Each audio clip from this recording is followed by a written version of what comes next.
అమరావతి స్వప్న సాకారం దిశగా వడివడిగా అడుగులు పడుతున్నాయి. ఏపీ రాజధాని అమరావతి అంటూ గెజిట్ నోటిఫికేషన్ ఇచ్చేందుకు కేంద్రం సన్నద్ధమవుతోంది. మరోవైపు రెండో విడత ల్యాండ్ పూలింగ్ ప్రక్రియ కూడా ప్రారంభమైపోయింది. ఎప్పట్లాగానే రాజధానిపై విషం కక్కడానికి జగన్ చేసిన ప్రయత్నాలపై ఆగ్రహావేశాలు వ్యక్తమవుతున్నాయి.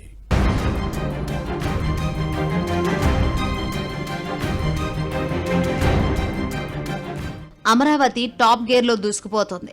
ఆంధ్రుల కలల రాజధాని నిర్మాణం నా భూతో అన్నట్లుగా జరుగుతోంది. సీఎం చంద్రబాబు పక్కా ప్లానింగ్తో ఆనంద అమరావతికి చట్టబద్ధత అంశం కూడా త్వరలోనే సాకారం కానుంది. ఏపీ రాజధాని అమరావతి అంటూ గెజిట్ నోటిఫికేషన్ ఇచ్చేందుకు కేంద్రం సన్నద్ధమవుతుంది.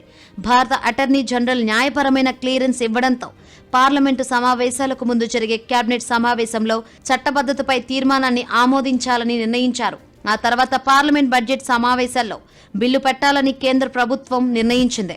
సీఎం చంద్రబాబు, కేంద్ర హోంమంత్రి అమిత్ షా, కేంద్ర న్యాయశాఖ మంత్రితో మాట్లాడిన అనంతరం రాజధానికి చట్టబద్ధతపై కేంద్రానికి క్లారిటీ ఇచ్చింది. నిజానికి దేశంలో ఏ రాజధానికి చట్టబద్ధత కల్పించకపోయినప్పటికీ జగన్ లాంటి వ్యక్తులు సీఎం అయ్యి 3 రాజధానులతో 3 ముక్కలాట ఆడడం వల్ల భవిష్యత్తు మీద భయంతో అమరావతికి చట్టబద్ధత కల్పించాలని రైతులు కోరుతున్నారు. అటు అమరావతికి చట్టబద్ధత అంశంపై కేంద్రంతో ఎంపీలే కాకుండా మంత్రులు కూడా నిత్యం టచ్లో ఉండాలని సీఎం చంద్రబాబు సూచించారు. ముఖ్యంగా కేంద్ర మంత్రులు రామ్మోహన్ నాయుడు, పెమ్మసానికి కూడా ఆదేశాలిచ్చారు.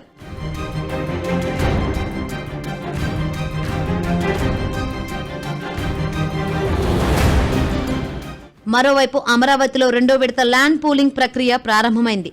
16,000 ఎకరాలకు పైగా సేకరించనున్న ఈ భూములను అంతర్జాతీయ sports city, inner ring road, అంతర్జాతీయ విమానాశ్రయం వంటి మౌలిక సదుపాయాల కోసం ఉపయోగిస్తారు. ఈ సందర్భంగా రెండో విడత ల్యాండ్ ఇస్తున్న రైతులకు వరాలు ప్రకటించారు ముఖ్యమంత్రి చంద్రబాబు. భూములిచ్చే రైతులకు ఈ నెల 6 వరకు తీసుకున్న వ్యవసాయ రుణాలపై 1,00,000 రుణమాఫీ చేస్తున్నట్లు అన్నదాతల సమక్షంలో ప్రకటించారు మంత్రి నారాయణ. అటు ల్యాండ్ పూలింగ్ పై రైతులు చెప్పిన అన్ని విషయాలను ముఖ్యమంత్రి చంద్రబాబు దృష్టికి తీసుకువెళ్తామన్నారు. మంత్రి అభయం ఇచ్చిన తర్వాత తమ భూములను ల్యాండ్ పూలింగ్ కు ఇచ్చేందుకు సమ్మతి తెలుపుతూ పలువురు రైతులు ఫారం 1ను నారాయణకు అందజేశారు. అయితే అమరావతిపై జగన్ మరోసారి విషం కక్కారు. అమరావతికి చట్టబద్ధత కల్పించే ప్రక్రియ పార్లమెంట్లో జరుగుతుంటే కుయుక్తులతో జగన్ అడ్డుకోవాలని చూస్తున్నారు. ఉన్నప్పుడు 3 రాజధానుల పేరుతో ఏపీ భవిష్యత్తును అంధకారంలోకి నెట్టిన జగన్ అమరావతి అసలు రాజధానే కాదంటూ మరో అసంబద్ధ వాదనకు తెరలేపారు. ముఖ్యమంత్రి ఎక్కడ కూర్చుంటే అదే రాజధాని అని చెబుతూ ప్రజాస్వామ్య వ్యవస్థను అవమానించేలా వ్యవహరిస్తున్నారు. సోకాల్ క్యాపిటల్ అంటూ అమరావతి ప్రజలను అవమానించేలా జగన్ వ్యాఖ్యానించారు. నదీ గర్భంలో నిర్మాణాలు అంటూ జగన్ చేసిన వ్యాఖ్యలపై ఏపీ ప్రజలు ఆగ్రహం వ్యక్తం చేస్తున్నారు. There is no word as such as capital. One needs to understand the constitution itself. Where the government sits, it is capital. It is the most important thing what one should be understand, what one should be aware of it.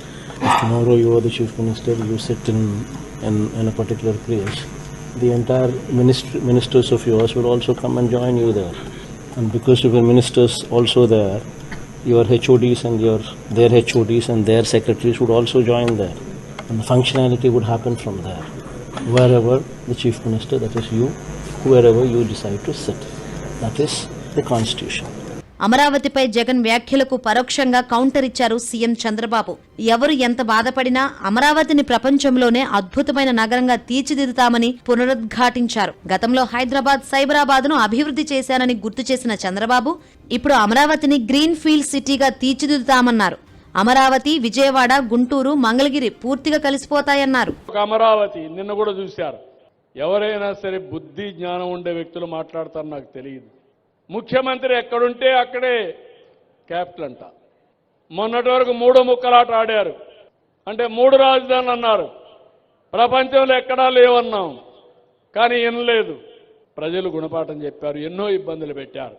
ఇప్పుడు మాట్లాడుతున్నాడు ఎక్కడ రాజ్యాంగంలో రాజధాని పేరు లేదంట. ముఖ్యమంత్రి ఎక్కడ కూర్చొని పనిచేసి బెంగళూరులో కూర్చుంటే ఇడుపుల బాయికి పోతే అదే రాజధాని. అంటే ఏంటి చేదస్తో నాకైతే అర్థం కావడం లేదు. ఇప్పుడు అంటున్నాడు అది నది పక్కన వచ్చిందంట. రాజమండ్రి ఎక్కడుంది? విశాఖపట్నం ఎక్కడుంది? లండన్ ఎక్కడుంది? ఢిల్లీ ఎక్కడుంది? చెన్నై ఎక్కడుంది? అంటే బాంబే ఎక్కడుంది? కనీసం ఇలాంటి ఇంగిత జ్ఞానం లేని వాళ్ళు కూడా రాజకీయాలు చేస్తే వీళ్ళు ఏం మాట్లాడాలి?